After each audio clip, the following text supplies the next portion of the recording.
When we hear the word passport, we think about people, borders, and travel. But recently, Saudi Arabia announced something unexpected. The country is planning to issue official passport for camels, not as a gimmick, not for tourism, but as a serious policy decision linked to economics, regulation, and national planning. And when you understand the reason behind it, this decision starts to make complete sense. Saudi Arabia has an estimated camel population of around 2.2 million. That's one of the largest camel population in the world. Managing such a massive number of animals without proper identification creates confusion, ownership disputes, and financial losses. So the Ministry of Environment, Water and Agriculture has announced plans to introduce passport-style identity documents for every camel.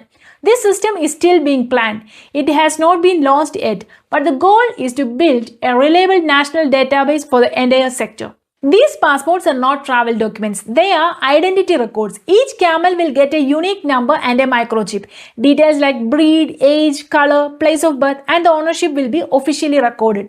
Vaccination history and medical data will also be tracked. In simple terms, every camel will have a verified and traceable identity from birth. To understand why this matters, we need to look at what camels mean to Saudi Arabia. Camels are not just animals there. They are part of their history and culture. For centuries, they helped the people to survive the harsh desert life. They supported the trade routes and families. Even today, they hold strong social and cultural significance. They represent heritage and pride.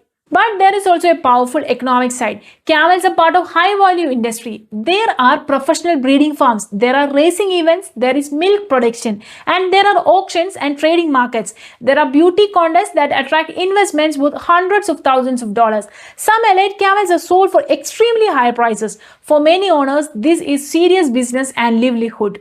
Now imagine an industry of this size without proper documentation. Ownership disputes become common. Animals can be stolen or illegally sold. Health records are unclear. Diseases spread faster. Breeding quality cannot be verified. Fraud increases. When millions of animals are involved, small gaps turn into huge national losses.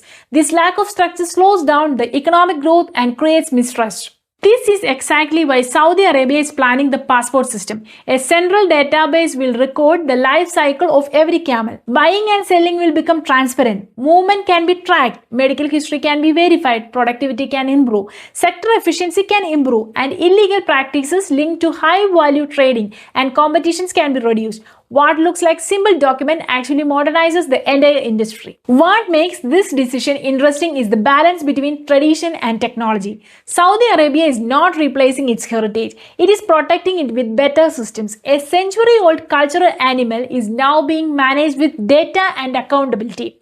This shows how even the traditional sectors can be adapted to modern governance. There is also an important lesson here for countries like India. We also depend heavily on livestock for the rural income. Millions of farmers rely on the cattle and dairy animals. But issues like disease tracking, ownership disputes, and poor records still exist.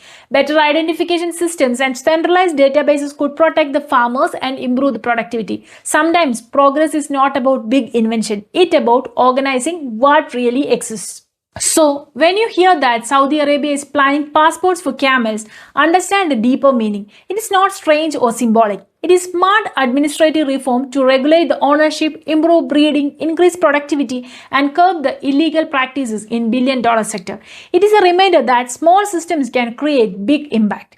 If you enjoy discovering the real strategy behind global headlines and understanding how policies shape economies, please subscribe.